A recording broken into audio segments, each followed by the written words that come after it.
Welcome to Catholic Mom Mindset, a daily show where you learn to walk closely with the Holy Spirit so you can live the life God is calling you to. I'm your host, Sterling Jaquith. Let us begin. Welcome back.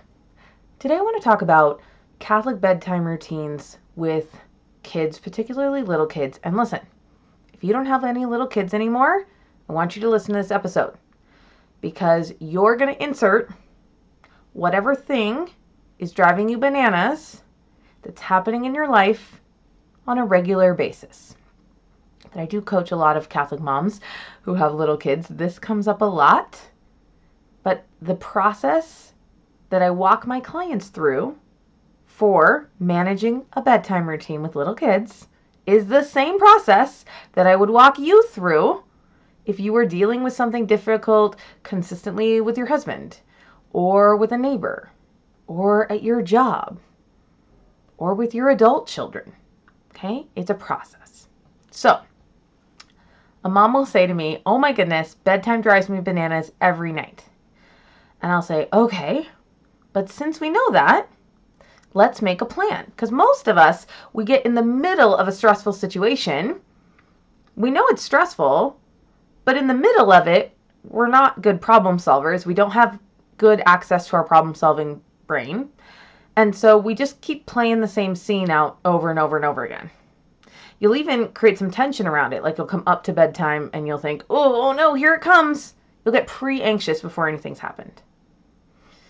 And most moms will then say, "I'm a bad mom. Why is this still happening? I should have figured this out by now." I literally just did this with a mom who's been a mom for 12 or 14 years. And she's like, "It's still crazy. I can't believe this is still a problem." And I said, "Well, have you ever created a plan around it?" And she acknowledged she really hadn't. So I said, "Okay, 1, we know we're going to put the kids to bed every night. Every night. So let's make a protocol around it. Let's create a plan around it." And I said, we get to choose every single level of bedtime. Okay? You get to choose. And this is a very extreme example, but let me use this as an example. If you said, "Hey everyone, it's time for bed. I want you to brush your teeth and put your jammies on and get in bed." And then if they didn't do that, you hit them all with a belt. How many days do you think it would take before they all figured it out? Pretty fast.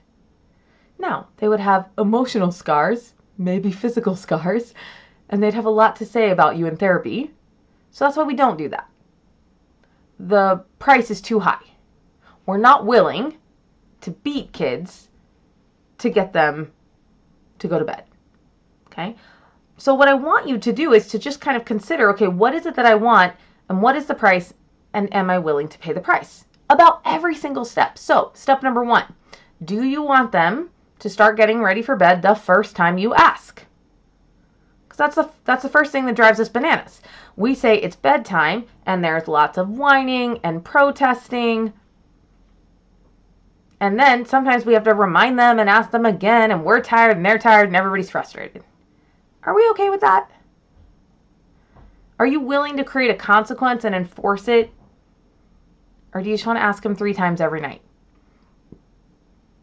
For me, I'm pretty tired at the end of the night.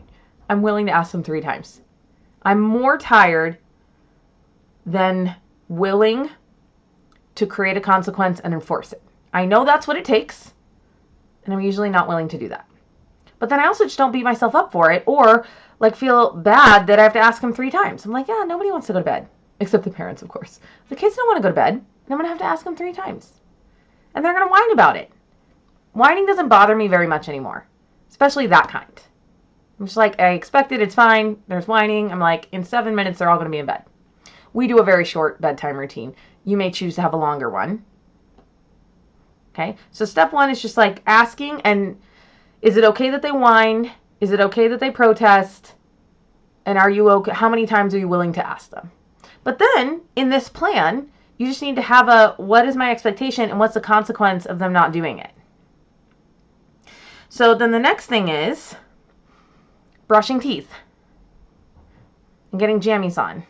Are you going to do it? Are they going to do it? Again, how many times are we asking them? What's the consequence? And then some of you read books Some of you have prayer time. Like there's a couple other kind of unique family things that we add to the bedtime routine. Then there's actually putting them in bed and then turning out the light. And sometimes some shenanigans happen after that, right? Not staying in bed. Are there any consequences for that? Can they be loud? Can they be reading a book? Like most of you have not sat down and designed your ideal bedtime routine with kids, allowing for how you actually feel and how they actually show up, which is all children, by the way. Oh, I forgot, cups of water. That has to be part of the plan. Okay? So when you deal with something that's driving you bananas in your day-to-day life, stop being surprised about it. And if you've never made a plan around it, then stop beating yourself up for the fact that it keeps going poorly. Just be like, okay, I haven't made a plan around this. Of course it's going poorly. And then just decide, what is the plan? Are you willing to pay the price? So our bedtime routine is we tell everybody that they have to go downstairs and do Jammies teeth hair. That's what we call it. Jammies teeth hair. I go down with the little boys and put their jammies on. The big girls take care of themselves. And then we all come upstairs for the rosary. If you are disruptive during the rosary, you go straight to bed. So everybody's pretty good for the rosary because they want to stay up later. I don't mind that they whine. I'm just like, yeah, you can whine, not a problem. I might have to remind the girls, hey, brush your teeth. I don't mind that. Then we put the boys in their beds, and if there's no crying, they get water. If they cry, they get no water, which may sound mean, but my kids are doing just fine. Like, they're all hydrated. I'm not worried about them.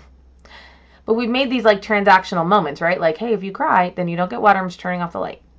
My husband blesses all the boys. We don't do a book at night. We do books at different times.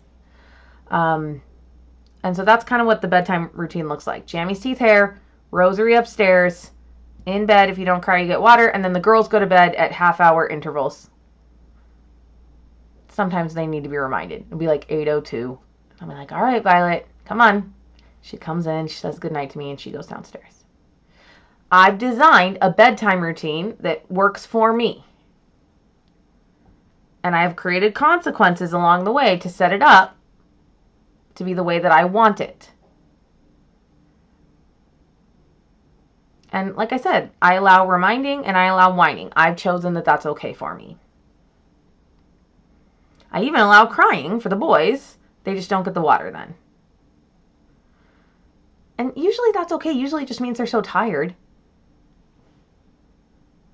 So I want you to think about, for you with little kids, have you even done this? Probably no. You probably don't have a bedtime protocol. Why don't you just decide yourself what's worth fighting for and what isn't? Not everything is worth fighting for, you guys. We don't want Stepford children. No, we're not willing to beat them to get Stepford children. I am not. So what am I willing to do? What do I want to see? And then the last thing I'll tell you is bedtime routine is usually rough. Everyone's tired and crunchy.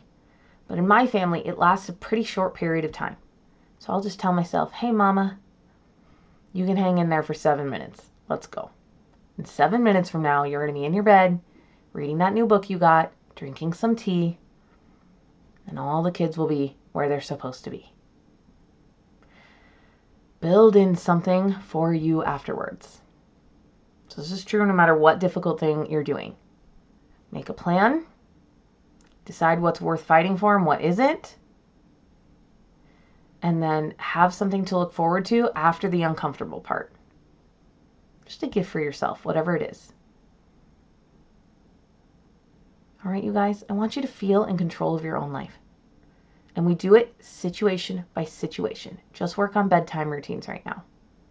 Then let's pick something else. And then another thing. Until you suddenly feel like you have a lot more control in your life. We can't control how the kids show up, but you can control having a plan and knowing exactly how you're going to show up no matter how they behave. All right, you guys, that was a little bit longer today, but it was important. And I know it's high up on your list for most of you. I love you. I'm praying for you. And have a blessed day. I hope you enjoyed this episode of Catholic Mom Mindset. To learn more about growing closer to the Holy Spirit, check out our free resources at madeforgreatness.co. Thank you so much for listening and have a blessed day.